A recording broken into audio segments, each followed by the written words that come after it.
Bonjour à tous, je m'appelle Kemuel, bienvenue dans l'émission En Aparté qui vient de Propulse Mouvement et qui a pour but de recevoir des personnalités afin de partager et d'échanger sur leur histoire, leurs témoignages et leur domaine. Aujourd'hui, nous avons le plaisir de recevoir une étoile montante qui a marqué le monde de la musique avec son premier succès, Pas le temps, en 2021. Grâce à son genre musical axé sur sa foi, il a remporté une nomination du Shine Gospel Award en tant que révélation de l'année. Je n'en dis pas plus, je vous laisse découvrir en images l'artiste du jour. Il a versé son sang pour toi, ouvre ton cœur. Rempli du Saint-Esprit, c'est Dexa. Marcher avec lui, c'est Dexa. Nous, il n'est pas que dans la tête, aussi dans le cœur, t'en fais pas. Ça fait tant d'années, non, non, ça fait tant d'années. Dieu m'a tant donné, Dieu m'a tant donné. À vouloir faire le gangsta, que ça m'a rendu dingue ça. Impuissant, faut que je me lève, oh non, non. Jésus là, et là, j'ai mon identité. Non, ne t'en fais pas, Jésus t'a sauvé. Terry, pourquoi tu chantes ça? Je te l'ai dit combien de fois. Tu gâches ton talent pour ça. Mais si je le fais, c'est pour papa. Tu me chantes pour un fou Dieu, toi. Mon frère, je prie pour toi. Ton Dieu mort sur une croix là. Il est mort pour des gens Comme vous l'avez vu en vidéo, il s'agit de Neri. Bonjour Neri, comment vas-tu? Bonjour Kemuel, ça va et toi? Ça va bien, merci. Merci d'avoir accepté de participer à l'émission avec nous. Pas de soucis, c'est un honneur. Merci. Donc nous avons suivi tes dernières actualités. On a vu que tu as sorti donc l'album My Story. Exact. Peux-tu nous raconter un peu tes inspirations et pourquoi? Alors, déjà pourquoi j'ai sorti un album? Alors personnellement dans ma carrière, j'avais sorti beaucoup de singles. D'accord. Il y a un petit EP d'ailleurs qui est sorti en février 2023. Oui. Et on s'est dit pourquoi pas envoyer un gros projet, tout D'accord. simplement.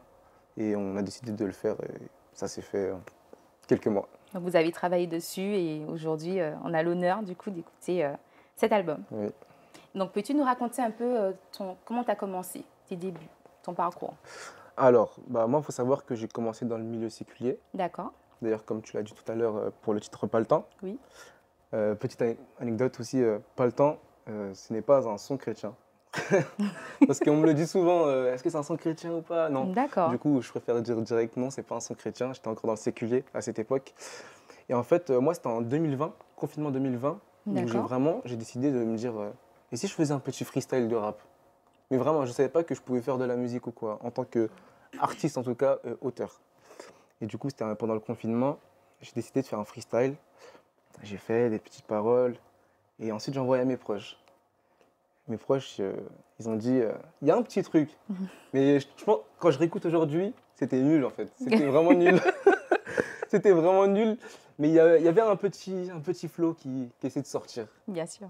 Et ensuite, dès que j'ai découvert cette passion de faire les sons, je me suis dit, c'est ça que je veux faire. Vraiment, je me suis consacré à 100%.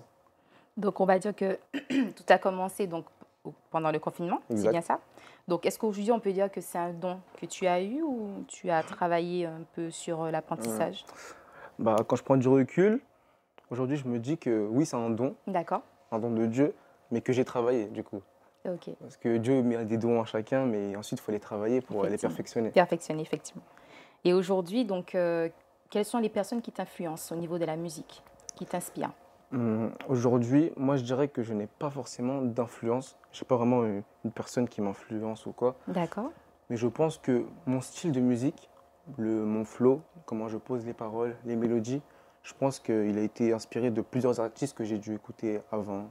Je pense que c'est un mélange de plusieurs artistes en fait. D'accord, effectivement. Et aujourd'hui, justement, comment tu fais au niveau de ton processus de création? Comment tu fonctionnes? Comment je crée ma musique? Voilà, c'est ça. En fait, ça dépend. Moi, j'ai différents moods, en fait. Je peux entendre un son dans mon oreille, même si c'est rap, R&B, même worship. Oui. Et si j'accroche à ce son-là, j'ai directement envie de faire ce style de musique. C'est bien. Et en fait, je fonctionne vraiment au mood parce que j'ai l'impression que quand je me force à faire de la musique, je n'ai pas d'inspiration. C'est bizarre, hein, je n'ai pas d'inspiration. Et du coup, je prie beaucoup pour que Dieu m'inspire. Mais quand c'est vraiment pas le moment, c'est pas le moment. Donc, si je comprends bien, tu prends un temps pour prier Et quand Exact. tu pries, justement, après, on va dire que l'inspiration arrive. Bah, à chaque fois que je veux faire un son, je D'accord. prie tout le temps. Ok. Peu importe, que j'aille au studio, quand je suis chez moi, Mhm. je prie tout le temps avant de faire un son. Mais il y a des jours où ça ne le fait pas. Je pense que c'est juste pas le moment de faire un De son. faire un son. Et bah, Dieu me le fait comprendre, hein. Et justement, quand c'est comme ça, qu'est-ce que tu fais? Est-ce que tu enregistres? Je vais dire, est-ce que tu... Alors, est-ce que quand tu as une inspiration, tu as d'abord les paroles et ensuite il faut chercher une instru, ou est-ce que tu as d'abord l'instru et ensuite les paroles? Alors, le processus, c'est je cherche une instru, D'accord. je fais la mélodie avec Mhm. ma voix. Ok. C'est ce qu'on appelle ça une top line. Une top line, d'accord. Et ensuite, je cherche des paroles sur la top line. Ok, d'accord. C'est ça le processus. Ok. Voilà. Et aujourd'hui, tu partages cette top line-là avec ton équipe, justement, ou comment ça fonctionne quand tu as la top line? Personnellement, je ne consulte pas tellement les personnes en fait, quand j'ai une top line parce que quand j'ai une top line, une bonne top line, enfin, je suis sûr de moi, sans prétention, tout ça. Vraiment, mais je suis sûr que c'est bien en fait. D'accord. Et j'y vais direct à 100%. Je peux consacrer direct. Et généralement, ça se fait peut-être en un jour, 2 jours. Voilà. D'accord. Donc, quand tu as la top line, tu as déjà la direction, donc tu Exact. continues et tu Mhm. laisses le Saint-Esprit Parce que moi, en t'inspirer. fait, dans un son, je trouve que c'est vraiment, personnellement, c'est mon avis personnel, Oui, comme je le redis. Pour moi, c'est vraiment la top line qui fait la différence. Vraiment. effectivement. C'est vrai que ça... C'est ce qui accroche les gens, en fait, au titre. Mhm. C'est ce qu'il faut, justement. Et selon toi, quelles sont les qualités qu'il faudrait avoir pour être un artiste? Les qualités, Mhm. je pense que la plus grande qualité, c'est la persévérance. Persévérance. Persévérance.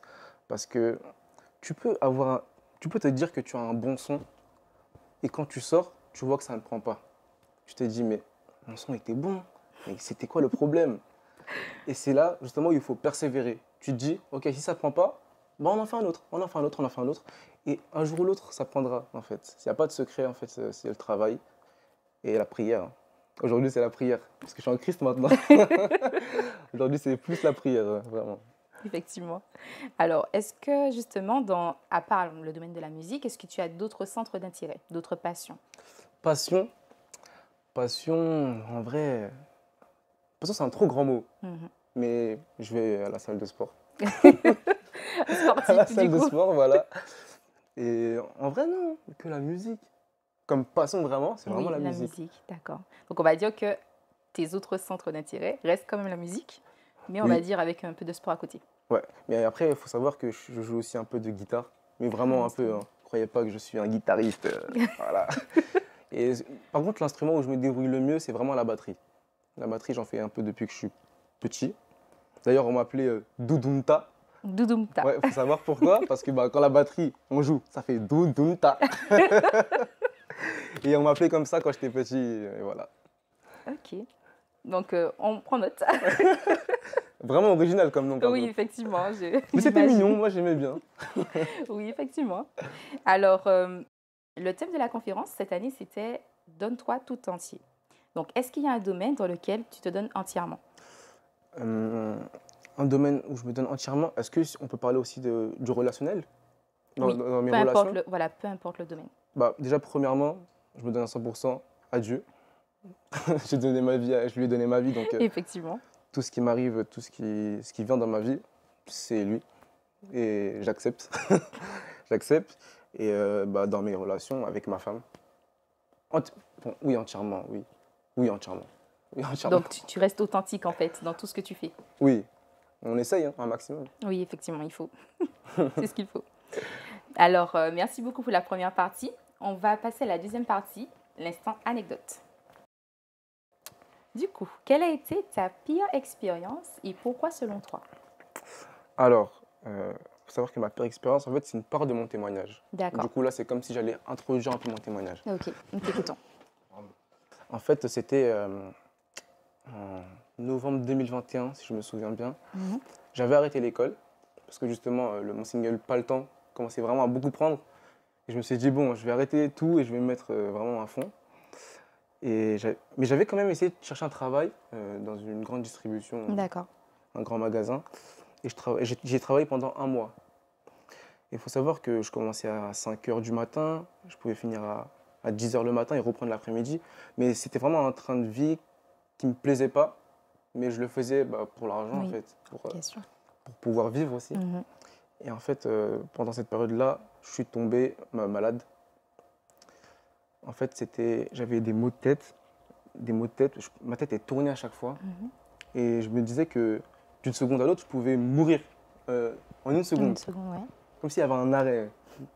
Et en fait, je suis parti voir un médecin. Et on a fait plusieurs tests et tout. Et prise de sang. Sur la prise de sang, il a lu en fait que j'avais une carence en vitamine D. D'accord. Et il faut savoir que la vitamine D, généralement, la plus grande source de vitamine D, si je ne me trompe pas, c'est le soleil. Il faut savoir que comme je commençais à 5 h du matin, je rentrais à 10 h, je ne voyais pas tellement le soleil en fait. Et je me disais que ouais, c'est sûrement ça en fait. Au final, je vais à la pharmacie. À la pharmacie, je prends des vitamines D. Je commence à les prendre. Mon état s'améliore un peu. Mais un peu, vraiment. Mais j'avais tout le temps ces maux de tête, ces étourdissements.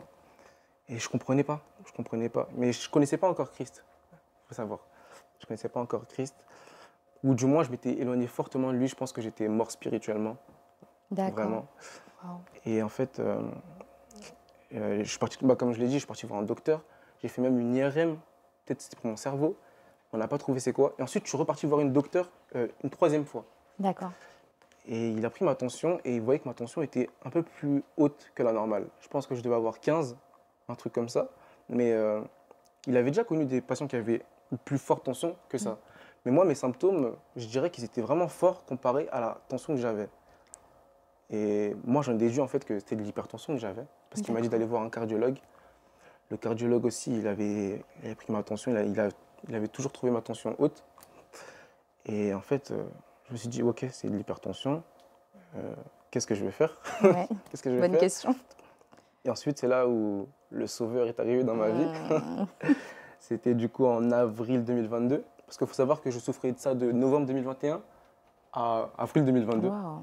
Je vous ai spoil un peu. Hein. Oui. Mais avril 2022, et du coup, c'était un soir où je remettais toute ma vie en question. Je me disais, mais si je continue à chanter comme ça, où irais-je après la mort? C'était beaucoup de questions dans ce style, en fait. Comme ça, effectivement. Et moi, je pense vraiment que c'est le Saint-Esprit qui m'a questionné, et c'est Dieu qui est venu vraiment me chercher. Donc tu t'es tourné vers Dieu, du coup. Ouais, exactement. Et je commençais à... Des trucs tout bêtes, hein. Mais avant de dormir, je commençais à prier. Je commençais à prier parce que je passais aussi des mauvaises nuits, en fait. J'arrivais plus à dormir correctement. Je passais des mauvaises nuits, et le soir où j'ai prié avant de dormir, j'ai prié pour que je passe une bonne nuit. Tu as bien dormi. Comme de par hasard. Comme de par hasard, j'ai passé une bonne nuit. Je me suis dit, bon, écoute, on va retenter la nuit prochaine. J'ai retenté, comme de par hasard. J'ai bien dormi. Je me suis dit, bon, attends, jamais 203. On essaie une 3e fois. 3e fois, bon, plus de secret, j'ai bien dormi. Et au final, c'était beaucoup de choses comme ça. En fait, c'était vraiment un processus. Oui.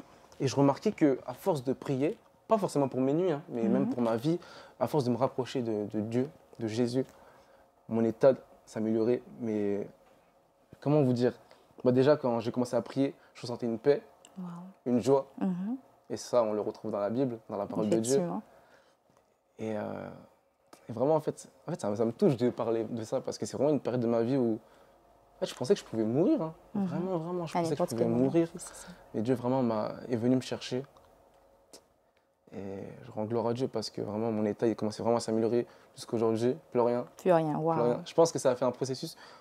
Avril, mai, je pense mai, vraiment, c'est vraiment là où plus aucun symptôme. Waouh. Plus aucun symptôme, vraiment. Alors que tu avais des symptômes pendant plusieurs mois. J'ai pris des vitamines D. Ça n'a rien fait.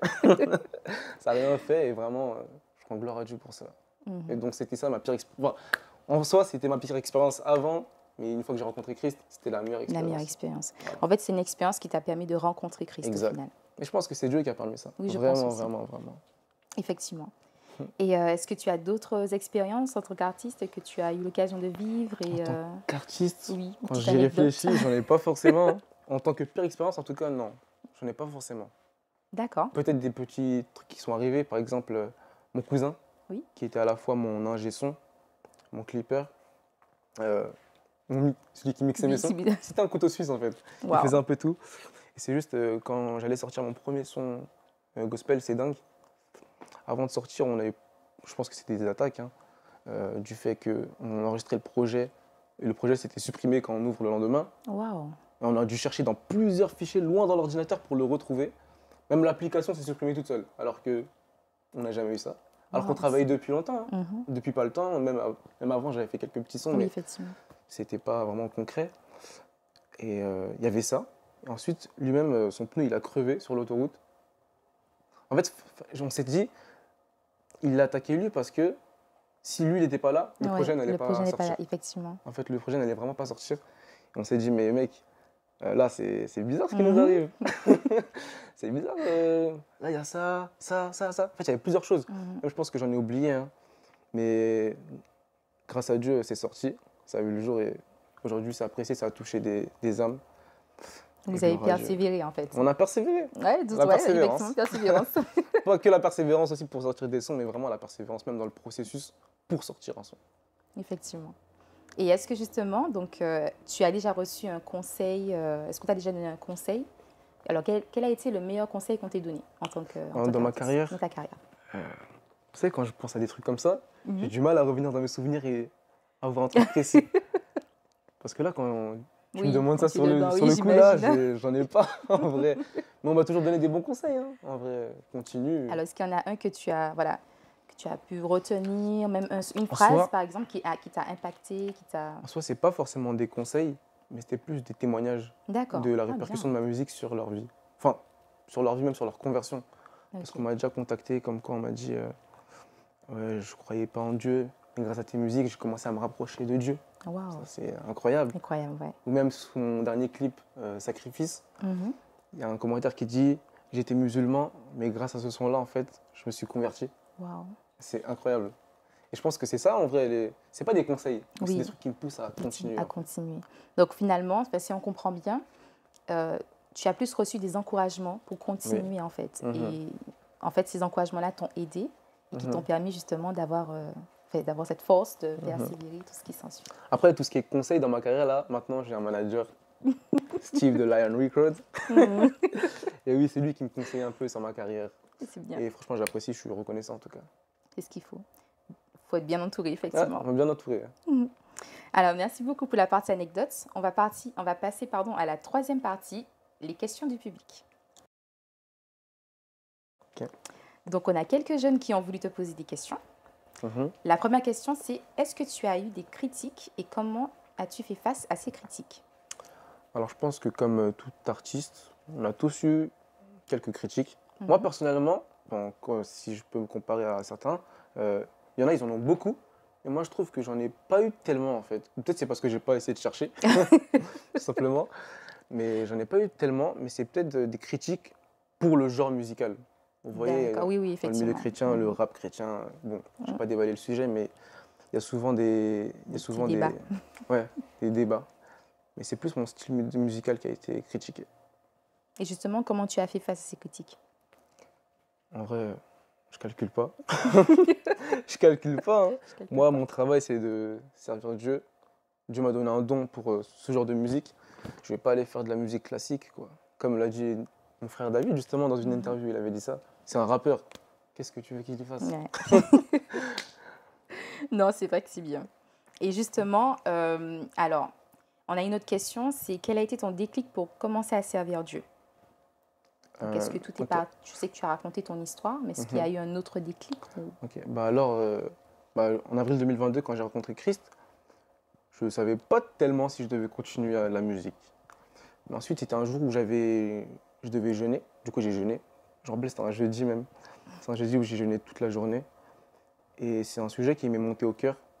J'ai vraiment demandé à Dieu, est-ce que tu m'appelles à être ton serviteur justement dans la musique, en fait. Dans la musique. Et j'ai fait cette prière-là. Et il faut savoir que 2 minutes après, je suis parti regarder une prédication d'Ivan Castano. Et qui disait, allez, brillez par vos talents. En fait, cette phrase-là, elle a retenti dans mon cœur et dans ma tête aussi. Parce que je dis dans mon cœur, mais je fais ça. Dans ma tête et dans mon cœur. Et vraiment, pour moi, c'était vraiment une réponse de Dieu, en fait. Mais parce que c'était du tac au tac. Vraiment, j'ai prié. 5 secondes après, j'ai la réponse. Et jusqu'à aujourd'hui, je vois que mes musiques portent du fruit. Et Et ça t'encourage à continuer, justement. Ça m'encourage, ça m'encourage. Et justement, comment tu as donné ta vie à Christ? Je vais dire, alors, est-ce que tu as donné ta vie à Christ, tu avais donné ta vie à Christ avant? Ah oui. Et ensuite... Ça aussi, c'est une part de mon témoignage. En fait, il faut savoir que quand j'avais 12-13 ans, j'avais une relation un peu avec le Seigneur. Je lisais la Bible, je priais, mais je pense que je n'avais pas forcément cette rencontre du Seigneur. Voilà. Ce qui fait que 14-15, bon, jusqu'à avril 2022, en fait, voilà, j'ai commencé à mourir petit à petit. Je commençais à écouter des musiques mondaines. Et je pense que les musiques mondaines, ça a vraiment eu un impact négatif sur ma vie. Mais aujourd'hui, quand je prends du recul, vraiment. Parce qu'avant, j'écoutais les musiques mondaines. Oui. Quand j'avais 12-13 ans, j'écoutais des louanges, des sébènes, un peu de Jonathan Gambella. Voilà, j'écoutais ça. J'étais encore bien spirituellement, si je peux dire ça. Et c'était quand j'étais en seconde, au lycée, j'ai commencé à être influencé par les gens qui écoutaient du rap, en fait, dans ma classe. Et du coup, j'ai commencé à écouter. Ah mince, j'aurais pas dû citer. Non, non, c'est ton histoire. Tu es authentique, c'est normal. Bon, je crache pas sur ces artistes. Hein.